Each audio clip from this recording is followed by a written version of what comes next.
In 1945, American forces engaged in a brutal urban battle against Japanese troops in the streets of Manila, the capital of the Philippines. The footage captured from this conflict shows the intense violence that characterized what became known as the Battle of Manila. This battle is considered one of the fiercest of World War II in the Pacific Theater, and Manila was ranked alongside Berlin and Warsaw as one of the most devastated capitals during the war, with much of its historical architecture and cultural heritage completely destroyed. On February 3, 1945, American forces entered Manila with the goal of liberating the city. In the northern outskirts, the soldiers were welcomed as heroes. Initially, the Americans expected to capture the city quickly, prompting General Douglas MacArthur to announce the recapture of Manila shortly after the troops arrived on the city's outskirts. MacArthur believed the Japanese would abandon the city, just as he had done years earlier in the face of the Japanese advance. His staff had even begun planning a victory parade,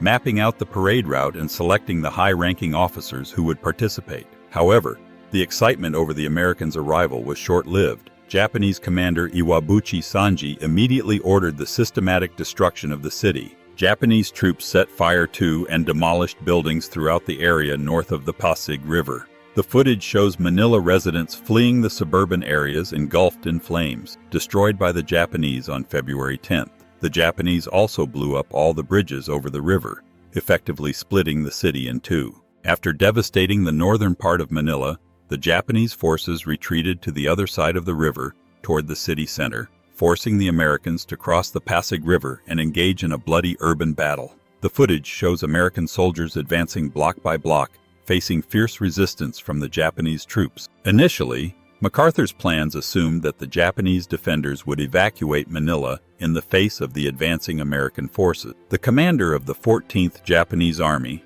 General Tomoyuki Yamashita, had ordered his troops to destroy all bridges and critical infrastructure and retreat when faced with a large American presence. However, Rear Admiral Sanji Iwabuchi of the Imperial Japanese Navy ignored the retreat orders and vowed to fight to the last man. Iwabuchi turned the old walled city of Intramuros into a fortress filled with obstacles and booby traps. Faced with heavy casualties, MacArthur, who had initially banned aerial bombardment in the city, authorized the use of heavy artillery. An infantry officer who participated in the battle reported that the preferred strategy for neutralizing the Japanese forces was to use artillery to destroy the upper floors of buildings before moving in. Another common tactic was to set the buildings on fire. When these approaches failed, American soldiers cleared the buildings floor by floor with rifles. On February 23rd, during the assault on Intramuros, American forces set a record by firing 10,000 artillery and mortar shells in just 1 hour. Even as the Americans pressed their attack, the cornered Japanese forces carried out the infamous Manila Massacre, in which over 100,000 civilians lost their lives. Among these atrocities was the massacre of 94 Filipino children at the University of Santo Tomas, one of the many horrific crimes committed by the Japanese during the final siege of Manila.